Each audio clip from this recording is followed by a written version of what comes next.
Hello REVSOUL here, welcome you all guys, a new video. Today I just brought the latest, the all new Bajaj Pulsar N160, the beauty and the beast in the 160cc category. So let's get to know about this beast, starting with the paint finish. The bike has got a beautiful glossy black paint finish, and the tank area, in the side tank area we can find that stickering, the N160 stickering in the side tank area, and then also in the rear side we can find that N160 stickering. The side tank area stickering looks perfect for this motorcycle, and in the front we can find that beast of a head section with brutal looking DRLs in the front. But unlike the Bajaj Pulsar N250, the DRLs don't light up just after turning on the motorcycle, but we need to start the bike. Just like that we can find that aggressive looking DRLs, and below that we can find the projector headlamps, which we did find in the Bajaj Pulsar N250 guys. And we also get the Bajaj LED indicators for the all new Bajaj Pulsar NS160, and the rear side we also get that iconic looking LED taillights for the beautiful Bajaj Pulsar N160. And before jumping on the bike, let's check out the seats. The bike has got split seat setup, and the padding is much more softer for the rider, just like other bikes. But unlike other bikes, the padding is much harder for the pillion, so pillion comfort is not that great for the Bajaj Pulsar N160.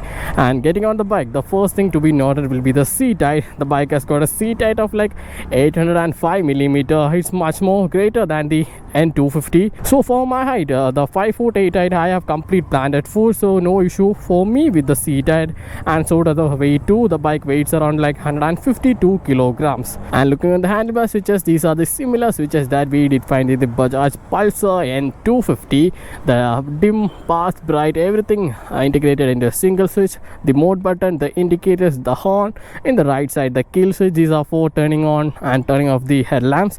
And below that, the ignition. Completely basic switches. And the keys are also similar to Bajaj Pulsar N250 with the Bajaj logo engraved into them. And so does the meter console, similar to Bajaj Pulsar N250 with the warnings on either side, the tachometer, the fuel indication, the gear position indicator, the speedometer, time, side stand warning. And below that we also get 3 riding mode. It's more like 3 APS mode: road, rain and off-road. Double tapping the mode button, we can switch the mode from off-road to road, and again double tapping we can jump to rain mode. That's it. It's so much easier to switch the ABS modes while on the ride. And we also get trip A meter, trip B meter, and also the odometer. Definitely the things needed for a motorcycle.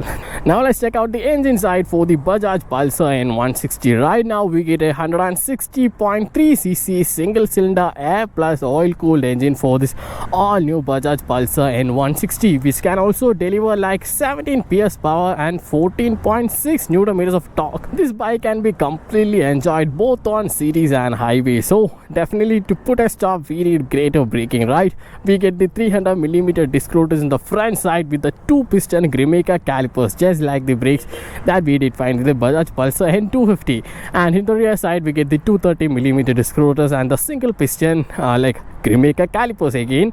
And the braking bite is insane without a doubt, just like the brakes that we did find in the Bajaj Pulsar N250. The proper braking bite needed for a 160cc motorcycle. And suspension again the similar that we did find in the N250. The 37mm USD forks in the front side and a monoshock suspension in the rear side, which is set more on the softer side so that bike can deliver ultimate comfort while on the ride.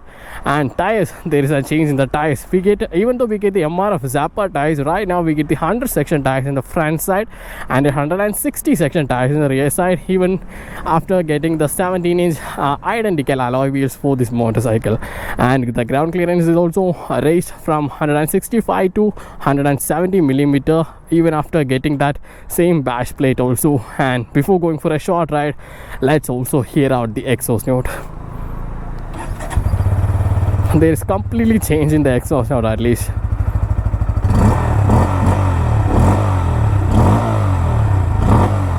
We can hear that grunt in the low RPMs itself. Now let's go for a short ride and find out how the Bajaj Pulsar N160 performs. Finally we have reached the main road, so let's see how the Bajaj Pulsar N160 performs. the road is a bit too trafficy, so let's dive into other details before directly jumping in the performance side. Let's talk about the mirrors. Just like before, the mirrors are same design but still provides every single details behind our back, so it's completely functional but design wise not that brutal. And vibration and other stuff is similar to Bajaj Pulsar and 250. Just like after 7500 rpm, the character of this bike completely changes to a much more brutal bike. So does the vibration increases. We can feel the vibration in the handlebars, the levers, and also in the foot pegs, but still we will not dive into that vibrations because we are completely on that performance side, guys. Looking at the heating side, yeah, the bike does get heated up if you are like staying in the traffic for like 10 to 15 minutes continuously. It's a much angrier bike than the Yamaha MT, and the cooling is not that great as the MT-15, but still manages to dissipate the heat just after we start riding.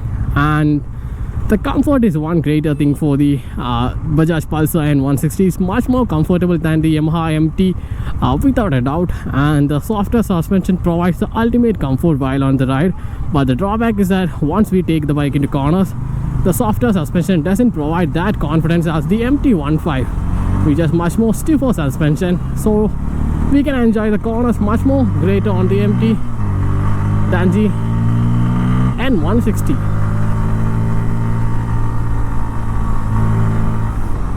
And braking, yeah, this machine has got a great brakes just like the Bajaj Pulsar N250. Instead of just saying, I'll just show you guys the braking power of the Bajaj Pulsar N160. Just the front brakes are like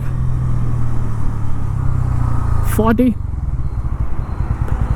The braking power is great, guys, without a doubt. The bike is able to put the motorcycle into stop very much quicker than we expect. And you guys can also change the intensity of the ABS just by switching the modes from rain to off-road or to road mode. And looking at the mileage figures, right now the bike can deliver up to like 45 to 50 km per liter, and the fuel tank is like 12 liters, which is like 2 liters lower than the Bajaj Pulsar N250. Still manages to get a tank range of like 500 kilometers. So making this as a tourer for a 160cc category wouldn't be a bad choice, since we get a much more comfortable ride and softer suspensions. And finally, looking on the pricing side, right now the Bajaj Pulsar N160 cost about like 1,30,000 rupees like showroom price for this bike on KLR Trivandrum, and the pricing is much closer to the Bajaj Pulsar N250 because the bike is sharing much of the features like the USA forks. Almost 90% of things of these bikes are being shared, so does the pricing too. So it's a great deal to buy this bike on such a pricing. And that's it for the review of the Bajaj Pulsar N160. I think I have told you every single details needed to be known. If still there are any doubts, feel free to comment. I'll be there to completely clear your doubts. So let's catch up in the next video. Until then, it's a bye from me. Bye guys.